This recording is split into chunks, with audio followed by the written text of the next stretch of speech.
오늘 말씀은 시편 44편 23절에서 24절까지 말씀입니다. 시편 44편 23절 24절 간단하니까요 다 같이요 한 목소리로 읽도록 하겠습니다. 주여 시작. 주여께서서 어찌하여 주무시나이까? 일어나시고 우리를 영원히 버리지 마소서. 어찌하여 주의 얼굴을 가리시고 우리의 고난과 압제를 잊으시나이까? 아멘. 오늘 읽은 시편 44편의 저자가 고라 자손이다, 아니다, 히스기야다 이런 설이 있어요. 그리고 본 시편의 배경이 사내립 1차 침니까 관련이 있다, 아니다, 2차 침니까 관련이 있다 라는 이런 여러 가지 견해가 있습니다. 그런데 저는 이 시편의 저자가 누구이고 배경이 무엇이고 여기에 따라서 오늘 설교 본문으로 삼은 것은 아닙니다. 제가 이 내용으로 설교를 해야 되겠다라고 생각한 이유는 주여 어찌하여 주무시나이까? 라는 말이 와닿았기 때문입니다. 세상을 살다 보면 하나님이 왜 주무시는 거지? 라고 생각될 때가 있죠.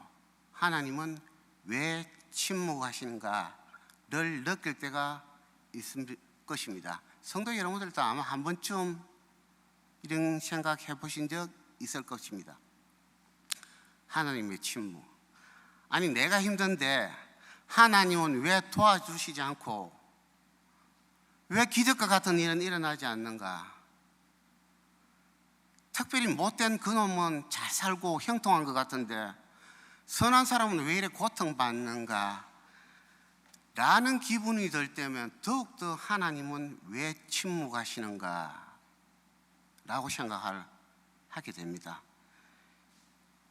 시편 44편에만 이런 내용이 있는 것은 아니죠.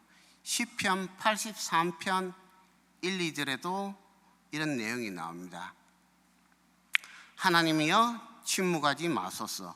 하나님이여 잠잠하지 마시고 조용하지 마소서. 무릇 주의 원수들이 떠들며 주를 미워하는 자들이 머리를 들었나이다. 하나님이여 침묵하지 마소서라고 말합니다. 무엇보다도 하나님의 침묵에 대해서 가장 깊이 있게 다룬 책은 아마 욥기일 것 같습니다. 욥기 13장에 보면은 어찌하여 주님께서 나를 피하십니까? 어찌하여 주님께서 나를 원수로 여기십니까? 라고 말합니다.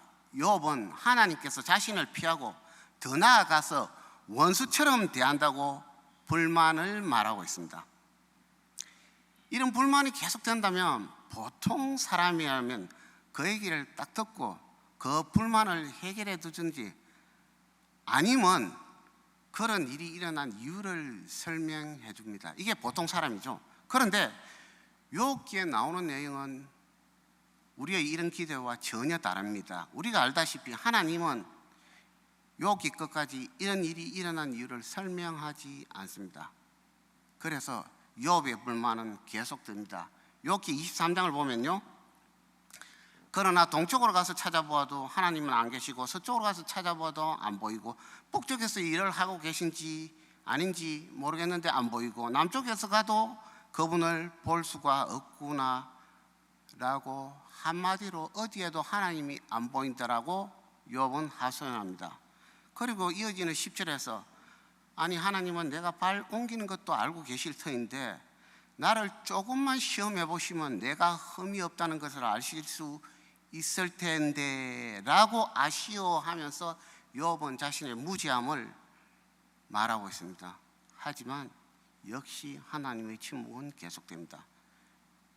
그렇다면 죄 없는 욥이 감당하기에는 너무 가혹한 고난이 계속되는 것처럼 보입니다. 여기서 우리는 몇 가지 의문을 가질 수 있어요. 먼저 욥은 자신이 죄가 없다고 말합니다. 과연 그런가요? 욥이 죄가 없다면 왜 고난을 당하는가 하는 게 첫 번째 우리의 의문이 될 수 있습니다. 흔히들 죄가 있으니까 그 죄값으로 고난을 당한다 라는 생각을 하게 됩니다. 욥기에도 이런 생각을 가진 사람들이 있습니다. 바로 욥의 친구들이죠. 욥이 고난을 당하자 친구들이 찾아옵니다. 욥기 2장 11절에서 13절을 보면요, 다 같이 교도가도록 하겠습니다. 그때 욥의 친구 세 사람이 이 모든 재앙이 그에게 내렸다함을 듣고 각각 자기 지역에서부터 이르렀으니 곧 대만 사람 엘리바스와 수아 사람 빌닷과 나마 사람 소발이라. 그들이 욥을 위문하고 위로하려 하여 서로 약속하고 오더니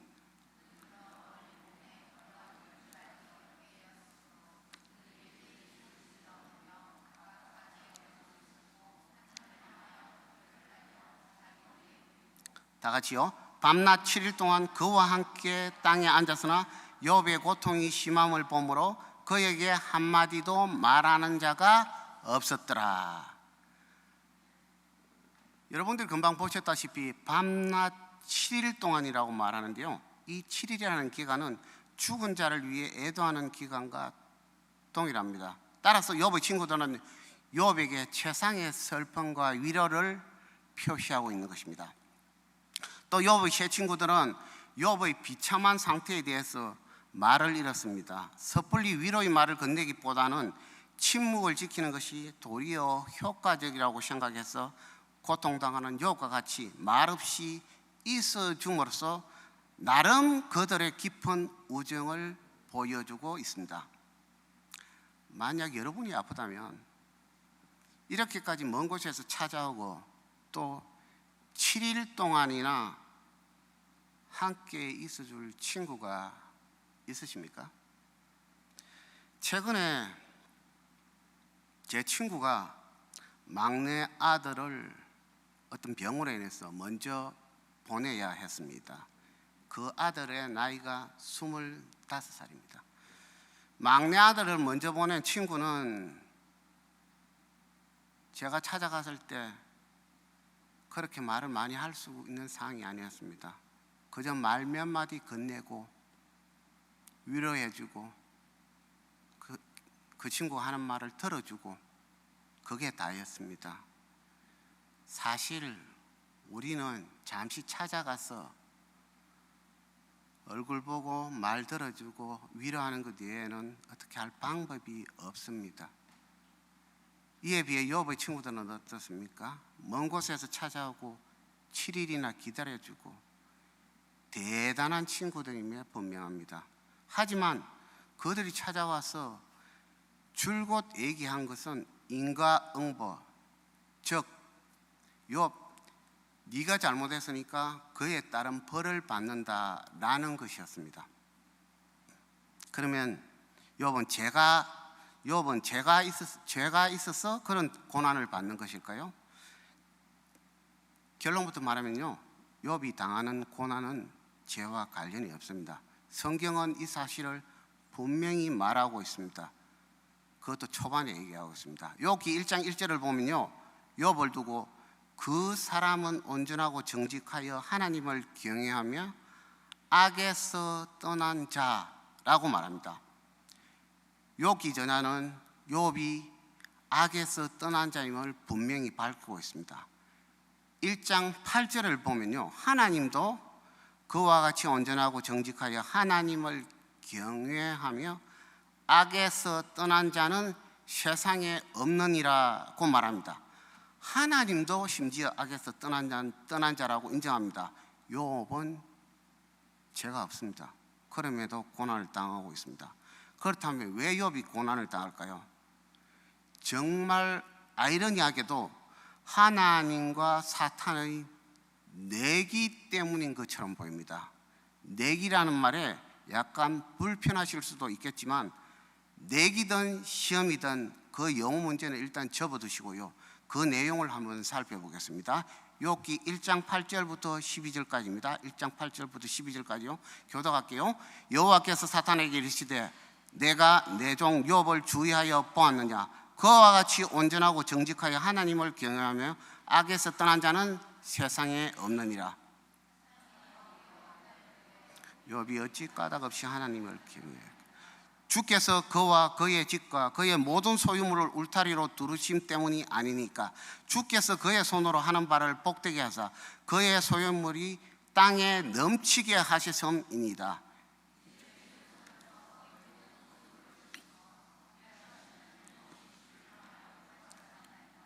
다 같이요.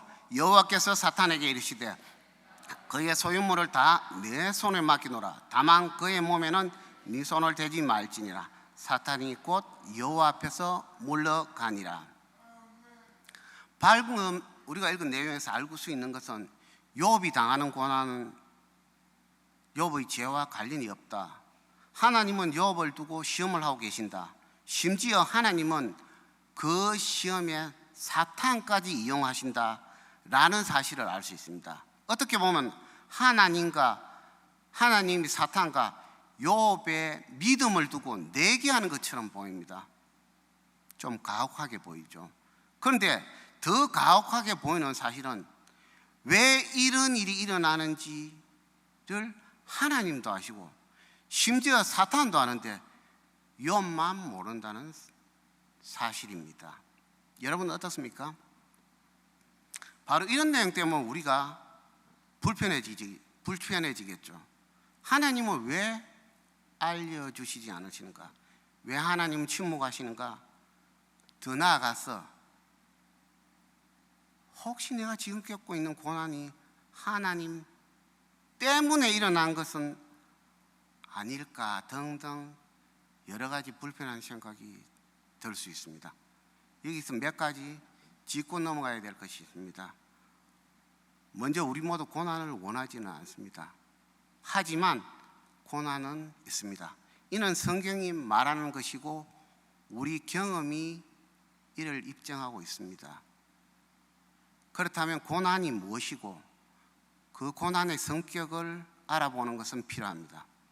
그리고 난 다음에 왜 하나님은 침묵하시는가를 살펴보는 것이 순서인 것 같습니다. 먼저 고난의 성격을 알아볼 필요가 있습니다. 세상 사람들은 흔히 고진감래, 즉 고생 끝에 즐거움이 있다 라고 말합니다. 성경도 고난의 필요성을 역설하고 있습니다. 로마서 5장 4절을 보면 인내는 연단을 낳고 연단은 소망을 이룬다 라고 말합니다. 하지만 우리는 고난 없이 그저 평안하기만을 바랍니다. 그렇죠? 더구나 욥과 같이 이유도 모르는 고난을 원하는 사람은 없습니다. 그럼에도 고난은 분명히 있습니다. 그리고 고난이 있으면 우리는 괜히 내가 뭘 잘못했나? 라고 생각이 들기도 합니다.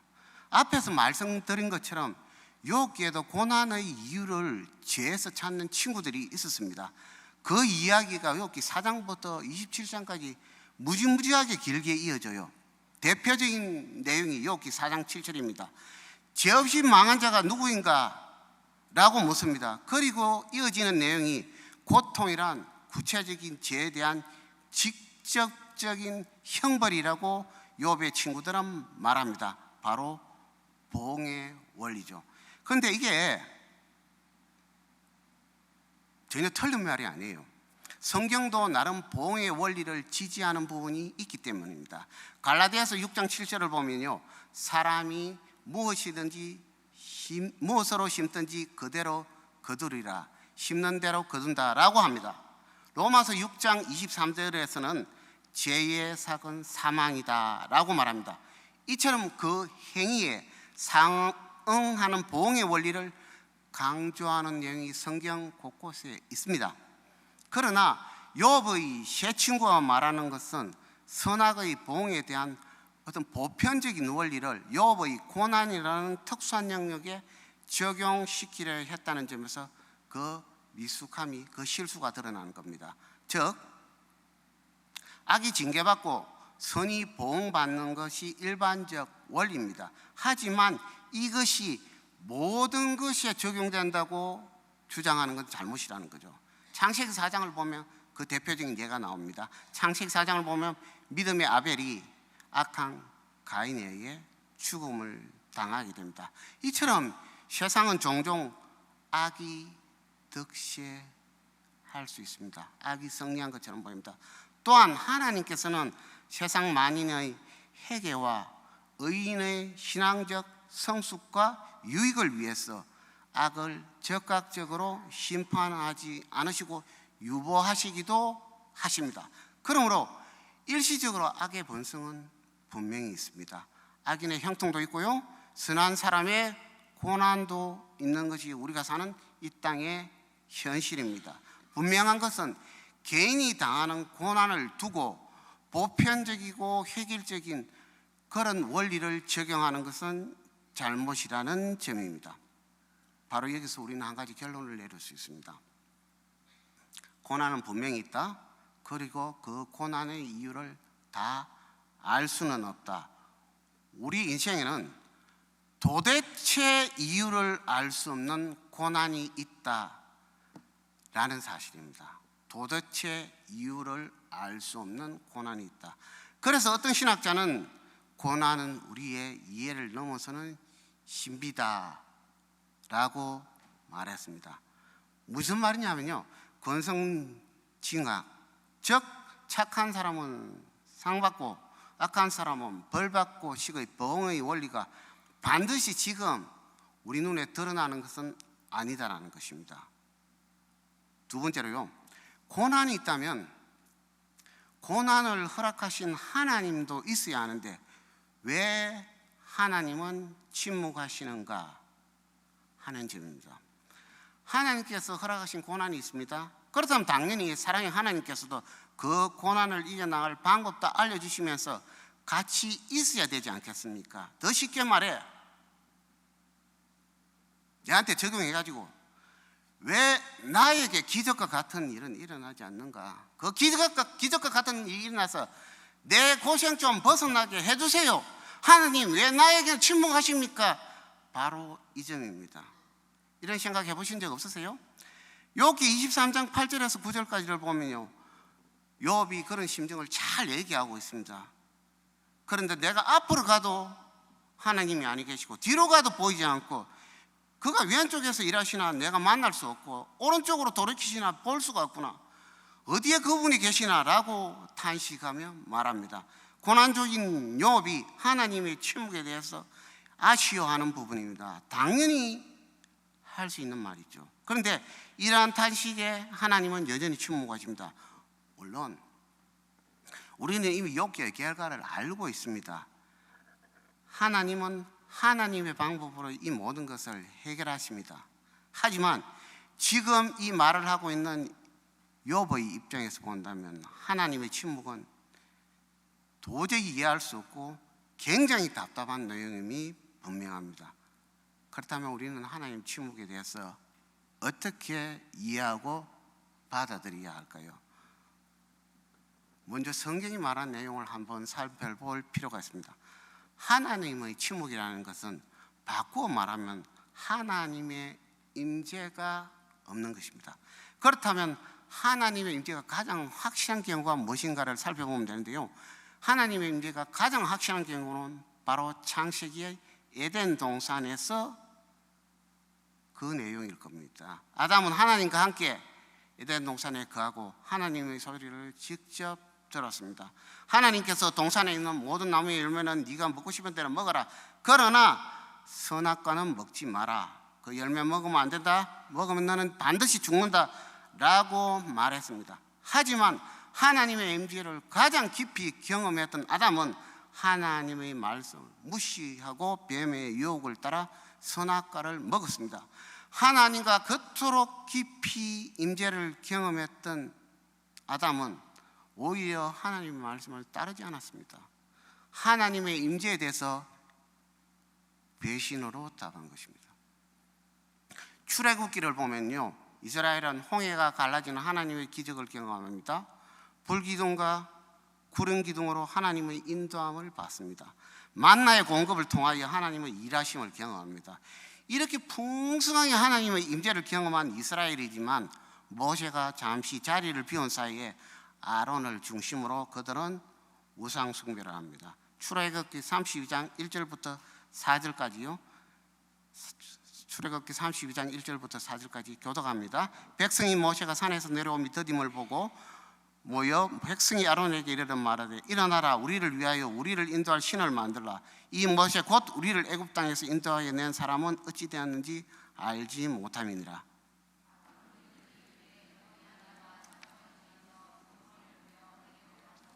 모든 백성이 그 기에서 금고리를 빼어 아론에게로 가져오며 다 같이요.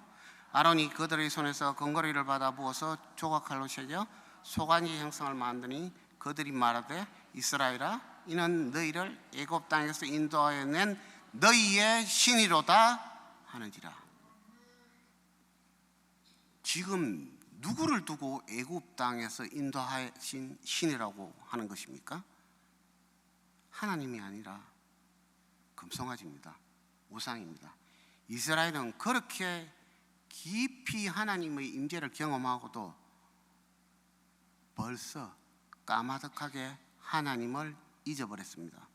그리고 완전히 우상에 빠진 모습입니다. 우리는 하나님의 임재를 깊이 경험하면 하나님을 더 사랑할 거야, 하나님을 더 믿게 될 거야 라고 생각합니다. 하지만 성경이 보여주는 것은 하나님의 임재를 깊이 경험해서도 바로 타락하는 모습을 보여주고 있습니다. 하나님의 임재를 깊이 경험하는 것과 믿음의 깊이는 관계가 없는 것처럼 보입니다. 이와는 반대로 하나님은 침묵하시는 것처럼 보이는데 놀라운 성공과 신앙적 성숙을 이룬 인물이 있습니다. 바로 요셉입니다. 요셉은 형들에게 꿈을 해석해 주었습니다. 물론 어릴 때 어린 마음으로 좀 자랑하고 싶은 마음이 있었겠죠. 요셉이 형들의 꿈을 해석해 주자 요셉의 의도와는 전혀 관계없이 형들은 그를 우물 속에 던져버렸습니다. 요셉이 우물 안에 있을 때 하나님은 없는 것처럼 보입니다. 세월이 흐른 후에 요셉이 애굽 바로의 친위대장 보디발의 집에서 일하게 됩니다. 보디발의 아내가 동침하자라고 유혹하죠. 그 유혹을 거부함으로써 요셉은 감옥에 갇히게 됩니다. 감옥에 갇힌 요셉에게도 하나님은 함께 하시지 않는 것처럼 보였습니다. 그 후 요셉은 감옥에서 술 맡은 간원장과 떡 굽는 간원장의 꿈을 해석해 주게 됩니다. 감옥에서 풀려난 이 두 간원장은 요셉이라는 존재를 까맣게 잊어버립니다. 간원장도 요셉의 존재를 잊어버리고 동시에 하나님도 요셉의 존재를 잊어버린 것처럼 보입니다. 요셉의 일생을 보면 하나님은 요셉을 잊은 것 같습니다. 요셉과 함께 하신 시간이 훨씬 많습니다. 요셉에게 하나님은 아주 오랜 시간 동안 침묵하는 것 같습니다. 그렇다면 하나님은 요셉을 피해 숨어 계시는 겁니까? 그렇지 않습니다. 요셉은 하나님이 침묵하신 것처럼 느꼈던 그 모든 시험을 통해 오히려 하나님을 신뢰하는 것을 배웠습니다. 하나님의 부재인 것처럼 느끼는 시간을 통해서 오히려 하나님의 깊은 임재를 느꼈다라는 말입니다. 지금 표정을 보니까 아니 무슨 표정으로 그런 말을 하느냐라는 떨떠름한 표정인데요. 이것은 요셉의 고백으로 알 수 있습니다. 창세기 50장 20절을 보면요. 다 같이 읽어볼까요? 당신들은 시작. 당신들은 나를 해하려 하였으나 하나님은 그것을 선으로 바꾸사 오늘과 같이 많은 백성의 생명을 구원하게 하시려 하셨나니. 우리가 보기에 요셉의 일생은 악한 것이고 고난투성입니다. 하지만 하나님이 선으로 바꾸셨다고 말합니다. 요셉의 바로 위대한 신앙 고백입니다.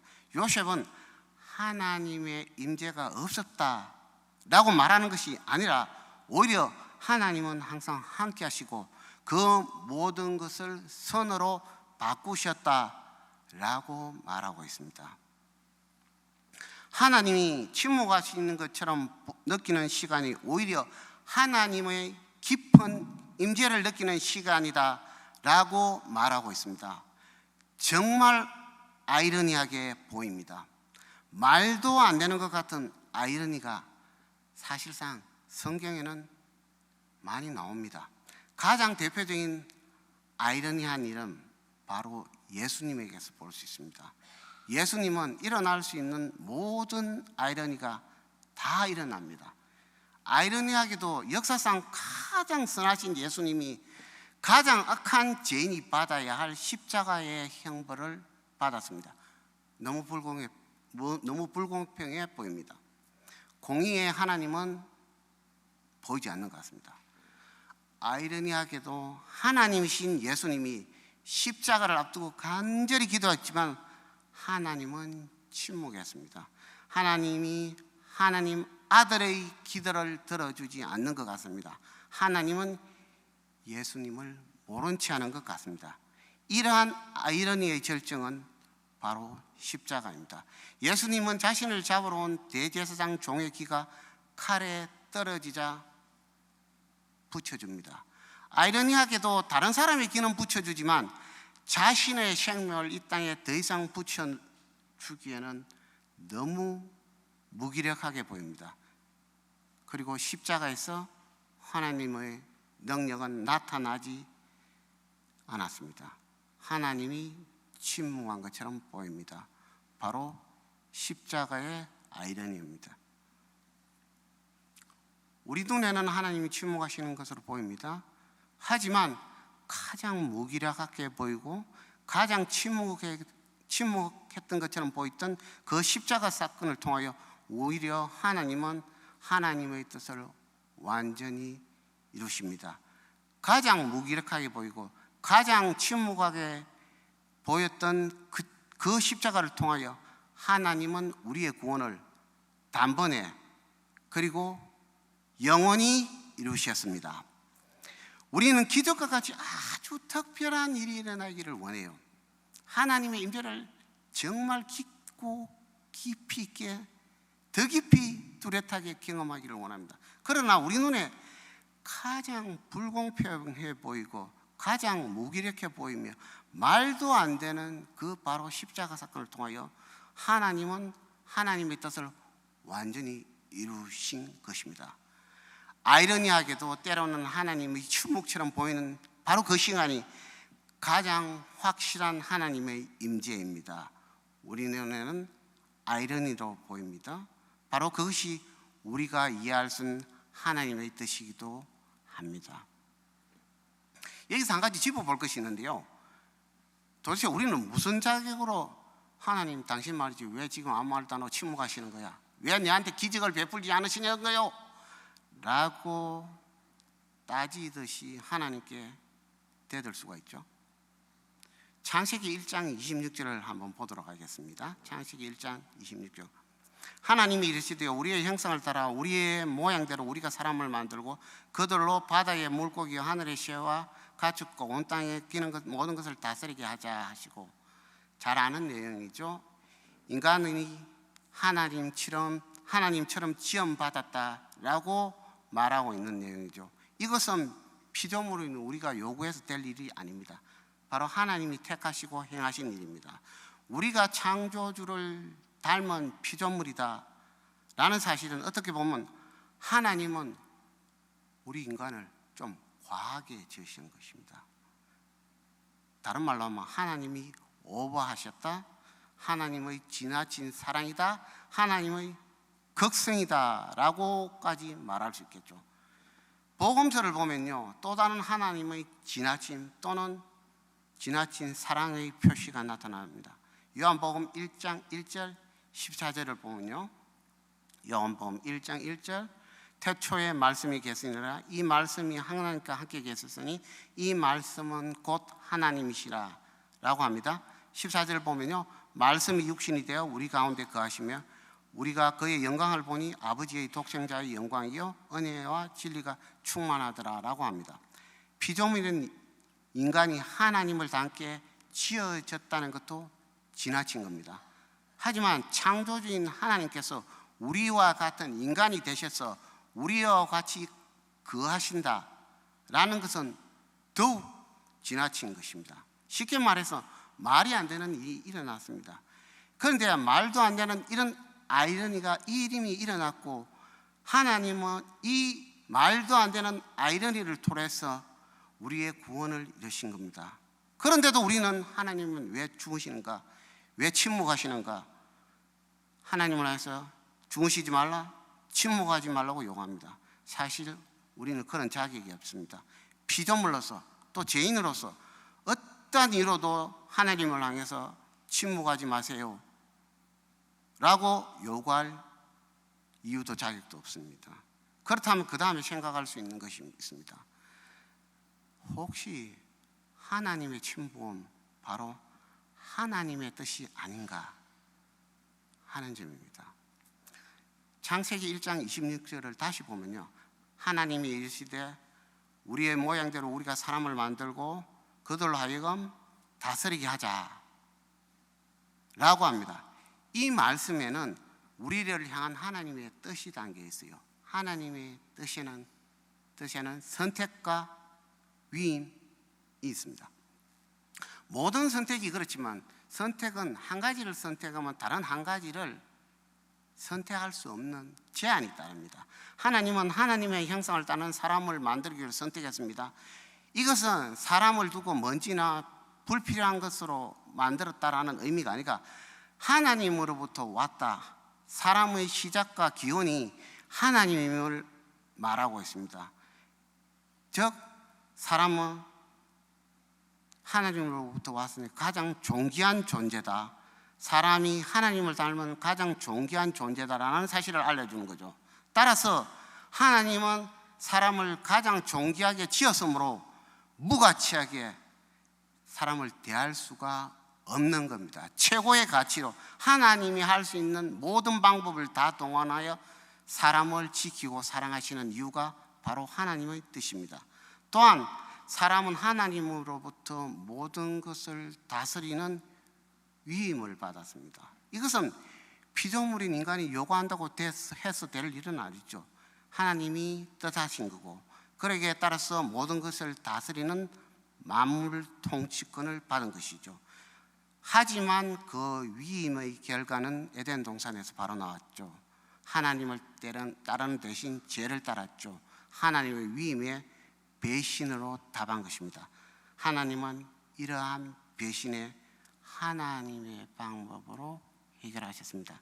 바로 하나님께서 직접 이 땅에 오셔서 죄의 결과를 짊어지신 것이죠. 보통 직장에서는 상사가 부하 직원한테 위임을 하면 그 부하가 책임을 지고 임무를 다합니다. 잘하든 잘못하든 그 부하가 책임을 지죠. 하지만 하나님의 위임은 이와는 다릅니다. 하나님의 위임은 하나님께서 줄 수 있는 모든 것을 다 주십니다. 그리고 그 잘못에 대한 책임도 하나님이 감당하십니다. 하나님께서 예수 그리스도를 통하여, 예수 그리스도의 십자가를 통하여 우리의 죄를 이미 씻겨주신 것이 바로 그 책임을 다하신 것입니다. 바로 이것이 하나님의 위임입니다. 바로 하나님의 뜻입니다. 이처럼 하나님의 뜻은 우리의 생각과 차원이 다릅니다. 하나님의 선택과 방법은 우리의 생각과 다르고 우리의 이해나 동의를 구하지 않습니다. 하지만 가장 선하신 방법으로 우리를 인도하십니다. 때로는 따뜻하게 말씀으로, 때로는 침묵으로, 때로는 고난으로 우리를 인도하십니다. 그 모든 것이 선하신 하나님의 뜻에 달려 있습니다. 우리가 당하는 고난도 하나님 뜻 안에 포함되어 있습니다. 여기서 한 가지 질문을 할 수 있는데요. 나도 욥과 같은 고난을 당할 수 있을까? 라는 질문입니다. 왜냐하면 고난에도 유익은 있다, 고난도 하나님의 뜻이다 라고 말하지만 그 고난이 나에게 오는 것은 반갑지 않기 때문이죠. 특별히 욥처럼 그렇게 참혹한 고난을 이유도 모르고 받고 싶지는 않기 때문입니다. 나도 욥과 같은 고난을 당할 수 있을까? 라는 질문의 답은 노입니다. 확실히 노입니다. 왜냐하면 하나님께서 욥과 같은 고난을 우리에게 허락하시지 않기 때문입니다. 쉽게 말해서 우리는 욥과 같은 정도의 믿음을 가진 사람이 아니기 때문입니다. 욥기 1장 1절을 보면요, 욥을 두고 온전하고 정직하여 하나님을 경외하는 자라고 말합니다. 8절을 보면요, 하나님께서도 그와 같이 온전하고 정직하여 하나님을 경외하며 악에서 떠난 자는 없다고 말합니다. 더 흥미로운 것은 1장 9절에서 사탄이 하는 말입니다. 욥이 어찌 까닭없이 하나님을 경외하겠습니까? 라고 말합니다. 심지어 사탄조차도 욥이 하나님을 경외하는 것을 인정합니다. 욥기 기자도 하나님도 심지어 사탄까지도 하나님을 경외한다는 것을 인정합니다. 여러분, 경외가 무엇입니까? 하나님을 경외한다는 것은 우리가 하나님을 신뢰하고 사랑하는 동시에 하나님을 두려워하는 것을 말합니다. 여러분, 진정으로 하나님을 경외하고 있습니까? 하나님도 사탄도 인정할 정도로 하나님을 경외하고 있습니까? 사실 이 질문을 설교 원고에 엮기가 굉장히 제가 주저했어요. 제가 그런 적이 도저히 없기 때문에. 하지만 성령 하나님이 감동을 주셔서 였습니다.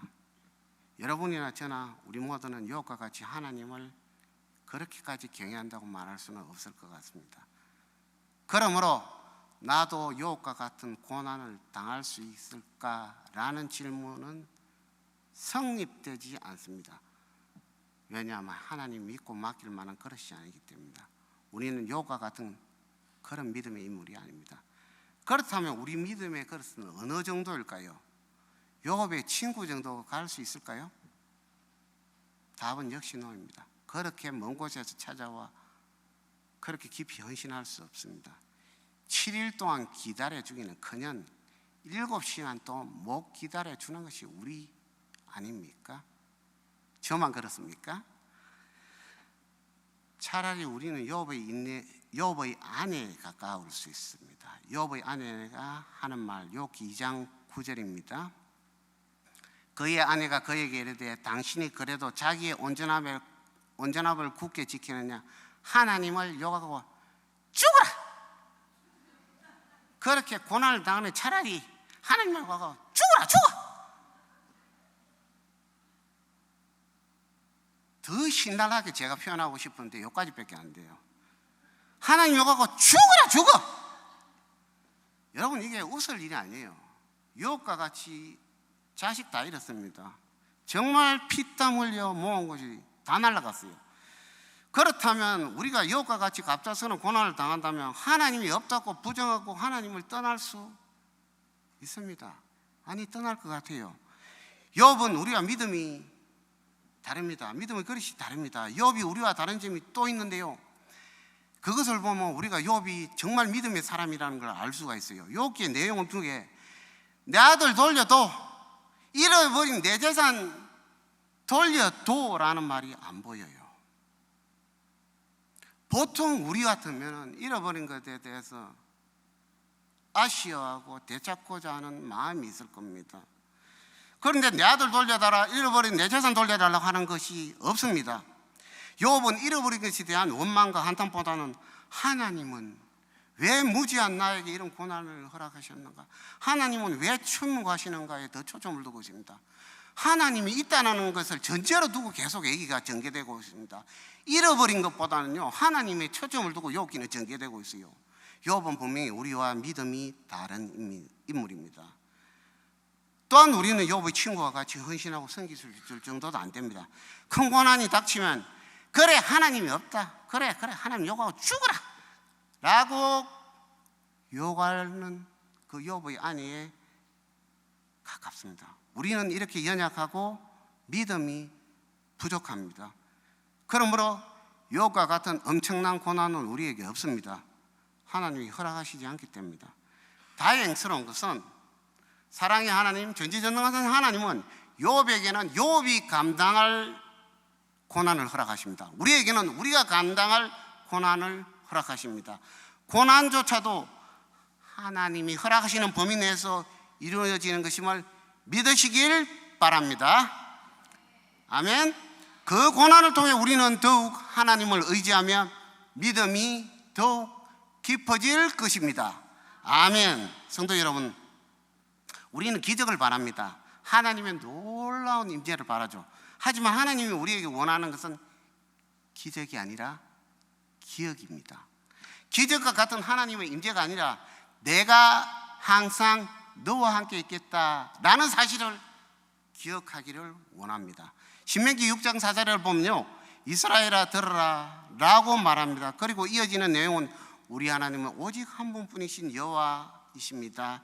여러분의 하나님 여호와를 마음과 뜻과 힘을 다하여 사랑하십시오. 내가 오늘 여러분에게 주는 이 명령을 항상 마음속에 기억하십시오 라고 말합니다. 말씀을 듣고 하나님을 기억하라는 것입니다.